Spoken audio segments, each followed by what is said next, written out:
Toujours avec les lois de se lever le matin pour la prière.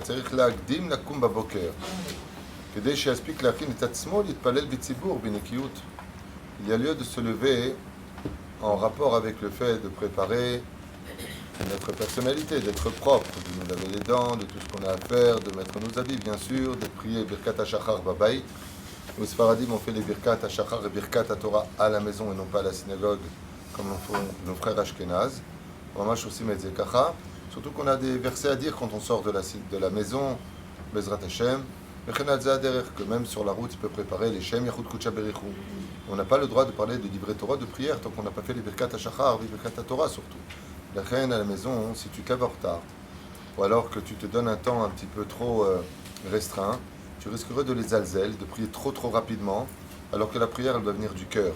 La reine par rapport au temps que tu as à prendre pour te préparer, tu as une demi-heure, si tu as besoin de 3/4 d'heure, tu prends 3/4 d'heure.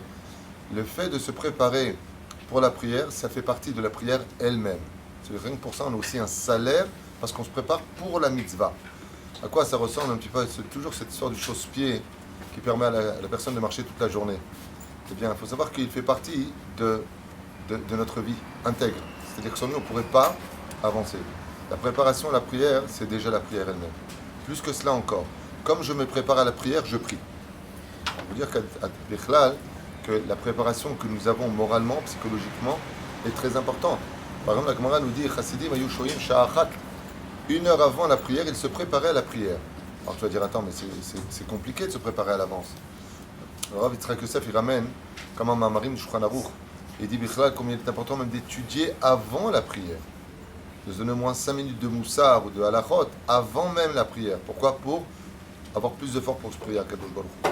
Et la reine, lo yagia be'tzarenu arabe, des gens ils choisissent de venir à Hashem Melech. Et là ils disent, bon, j'arrive avant le Kaddish de Barechou. Il y en a qui disent, moi j'arriverai pour le Sefer Torah. C'est pas qu'ils arrivent, ils sont en retard. C'est qu'ils viennent milechatril avec cette idée-là. Et ça, on retrouve beaucoup cette idée pendant le Shabbat. Donc ils veulent dormir, et bon, c'est pas grave qu'eux ils avancent. Et de ce Shel Davar, malheureusement, eh bien, ils conviennent milechatrila de venir en retard. Et ils perdent énormément de Amen, Yeheshem Rabba, pour répondre au Kaddish, pour répondre à la prière, pour être présent pour Hashem Melech, Berov Adrat Melech, pour dire Be'ezrat Hashem que Dieu est roi ensemble. Mamash, l'amlich et Akadosh Baruch. Le Zener Shav Ka'avera, celui qui vient en retard et qui a tout fait pour arriver à l'heure, son salaire est immense.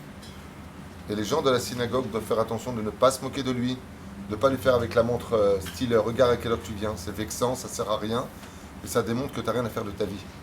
Ouais, ça reste la tête en bas. Les gens qui arrivent en retard, ils sont déjà gênés d'arriver en retard. Et je peux vous dire, comme je l'ai déjà dit une fois, qu'il y en a qui ne viennent pas à la synagogue à cause de ce genre de réflexion. Ne montre pas aux gens qui sont arrivés en retard. Occupe-toi de tes affaires, grandis un petit peu dans ton esprit, que toujours essayer de donner un livre Chabad pour montrer que tu vas prier en retard comme ils ont l'habitude de prier, les chassidim. Ils prient à des heures plus tard que nous. C'est-à-dire, ou de montrer ah, ça y est, tu t'es levé. À quoi ça sert? Ah, c'est parce qu'il y a les croissants que tu es venu. Vous savez combien de gens, mamash, m'ont dit que rien que pour ça, ils ne veulent plus aller à la synagogue? Il est venu en retard, quoi la cavote? Avalé, je d'avoir echad, que je suis obligé de rajouter. C'est celui qui s'est arrivé, il s'est levé en retard, et il sait qu'il va arriver presque à l'Enou Shabéar. Mais il va au moins répondre Amen au dernier Kaddish. Il a un salaire incommensurable pour cela. Son Amen, Yeheshem Rabba, il peut être plus grand que tous ceux qui s'étaient avant. Pourquoi? Parce qu'il a couru pour essayer de rattraper au moins une chose.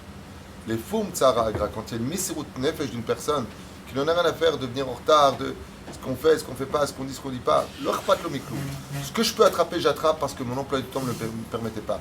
Il y a une personne, je finirai avec ça, qui faisait énormément de bien la nuit. Personne n'était au courant. Il arrivait tout le temps le matin en retard, tout le temps. Un jour, il y a quelqu'un qui est venu le voir et qui lui a dit, à quoi ça sert de venir à la synagogue? Va prier ailleurs, tu viens toujours en retard. Il a dit, non, moi je prie toujours dans cette synagogue parce que mon père priait ici. Il ne savait pas ce que lui il faisait la nuit. La nuit, c'était quelqu'un qui sauvait le pays, qui travaillait pour des choses secrètes. Et tout le monde pensait que il dormait, qu'il regardait des films le soir très tard. Non.